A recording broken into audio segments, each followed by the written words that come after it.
Saudara, sejumlah fakta persidangan tersaji dalam sidang pra-peradilan Peggy Setiawan sejak Senin silam. Apa saja yang akan menjadi pertimbangan Hakim Tunggal Eman Sulaiman saat putusan nanti? Kita bergabung dengan jurnalis Kompas TV Vida Alatas di Pengadilan Negeri Bandung, Jawa Barat. Vida, dari 5 hari sidang pra-peradilan Peggy, apa yang menjadi catatan Anda? Ya, Ivo dan juga saudara, tentunya ada sejumlah fakta dan juga pandangan-pandangan hukum pidana yang sudah diberikan oleh ada 2 ahli pidana yang kemudian dihadirkan dalam sidang pra-peradilan Peggy Setiawan, baik itu dari pihak pemohon yakni pihak Peggy Setiawan maupun pihak termohon yakni pihak Polda Jawa Barat. Selain pandangan-pandangan hukum pidana dari kedua ahli yang dihadirkan, kesaksian-kesaksian atau fakta-fakta yang diungkap dalam sidang pra-peradilan berdasarkan kesaksian-kesaksian dari pihak Peggy Setiawan yang dihadirkan oleh kuasa hukum Peggy Setiawan, ini juga menjadi hal yang dapat kami simak dalam sidang pra-peradilan yang sudah berlangsung selama kurang lebih 5 hari terhitung sejak 1 Juli 2024 lalu hingga hari ini. Dan tentunya Adisti dan juga saudara, kalau kita melihat dari segi pandangan hukum ahli pidana, ada beberapa hal atau beberapa pandangan ahli pidana yang kemudian berkorelasi atau bercocokan begitu ya terkait dengan penangkapan status tersangka Peggy Setiawan, baik itu dari pihak Polda Jawa Barat maupun dari pihak Peggy Setiawan, di mana keduanya ini kemudian menyetujui bahwa kemudian penetapan tersangka ini dapat dilakukan jika kemudian ada 2 alat bukti yang sah. Sementara untuk hal-hal lainnya ini juga keduanya menyetujui terkait kemudian tata cara penyitaan barang bukti, di mana kalau dari hukum ahli hukum pidana baik itu dari pihak Peggy Setiawan maupun pihak Polda Jawa Barat ini dua-duanya menyetujui bahwa prosedur penyitaan barang bukti ini harus dilakukan dengan kemudian surat izin dari pengadilan setempat. Dan kalau untuk kemudian jika surat izin tersebut tidak dikantongi terlebih dahulu oleh penyidik dikarenakan kemudian adanya situasi yang mendesak, hal tersebut tetap sah, namun 1 minggu setelah kemudian barang bukti tersebut disita, paling tidak pihak yang menjadi tersangka ini harus menerima surat persetujuan dari pengadilan negeri setempat atas kemudian penyitaan barang bukti yang dilakukan oleh penyidik. Itu paling tidak 2 hal yang kemudian sama-sama disetujui oleh kedua ahli hukum pidana, baik itu dari pihak pemohon dan juga pihak termohon.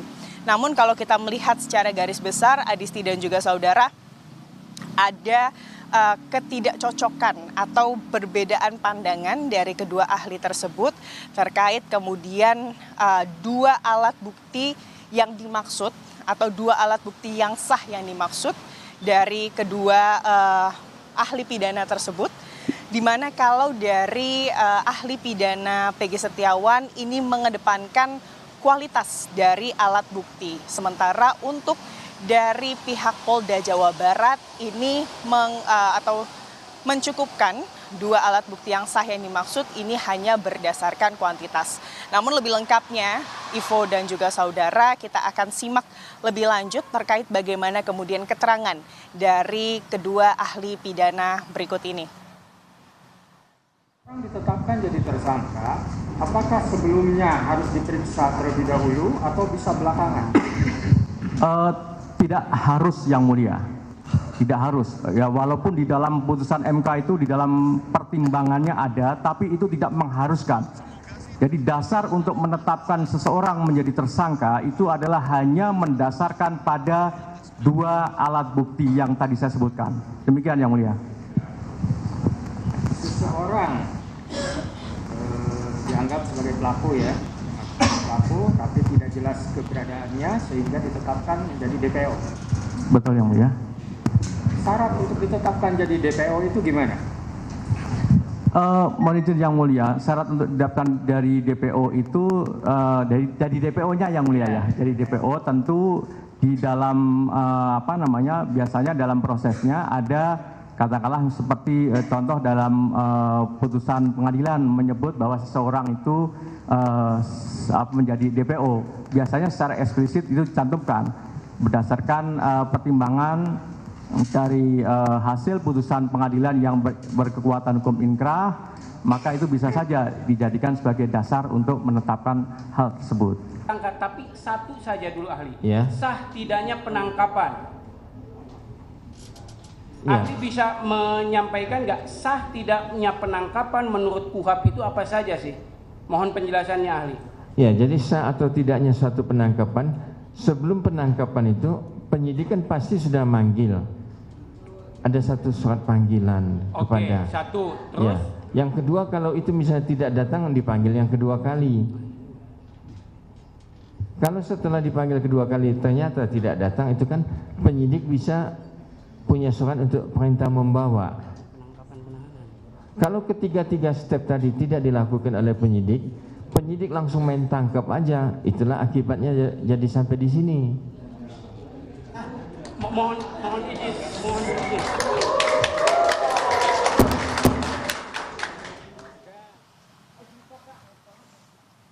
Ya, Ivo dan juga saudara, perbedaan terkait dengan apa yang dimaksud dengan dua alat bukti yang sah, ini kalau dari Polda Jawa Barat ini mengacu pada pasal 184 ayat 1 KUHP, di mana dalam pasal tersebut menyebutkan bahwa paling tidak untuk menetapkan seseorang sebagai tersangka harus ada dua alat bukti yang sah.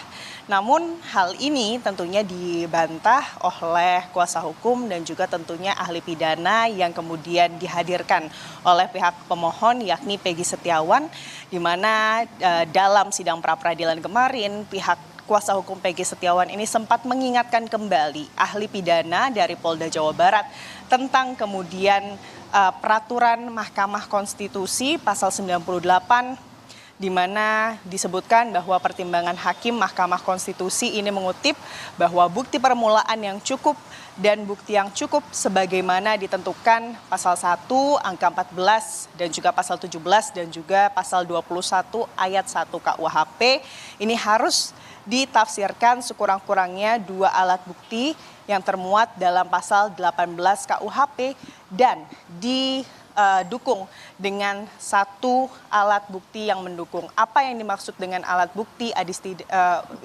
Ivo dan juga saudara, alat bukti yang dimaksud ini adalah barang yang kemudian dijadikan oleh tersangka sebagai alat untuk melakukan tindak pidana.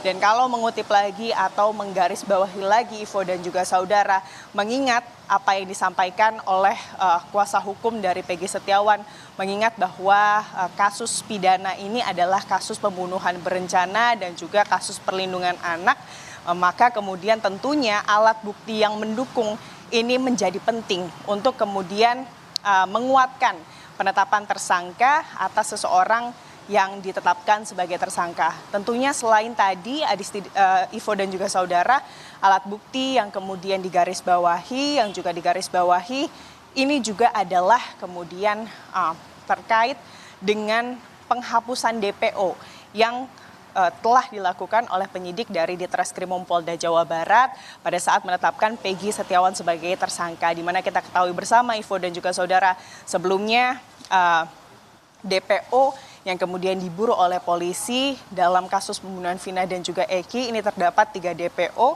salah satunya adalah Peggy Setiawan. Dan pada saat penetapan Peggy Setiawan sebagai tersangka, pihak penyidik dari Ditreskrimum Polda Jawa Barat ini menyebutkan bahwa 2 DPO lainnya ini dinyatakan fiktif atau dihapuskan begitu. Ini juga yang kemarin dibahas dalam sidang pra-peradilan dalam agenda pembuktian yang kemudian menghadirkan ahli pidana dari pihak pemohon yakni Peggy Setiawan, di mana di dalam keterangannya ahli pidana menyebut jika kemudian penghapusan terhadap DPO ini hanya bisa dilakukan jika sebelumnya dilakukan gelar, dan gelar tersebut ini harus disaksikan oleh institusi kepolisian secara keseluruhan. Demikian Ivo. Jurnalis Kompas TV, Fida Alatas melaporkan langsung dari Pengadilan Negeri Bandung, Jawa Barat. Fida, terima kasih atas informasinya. Selamat bertugas kembali.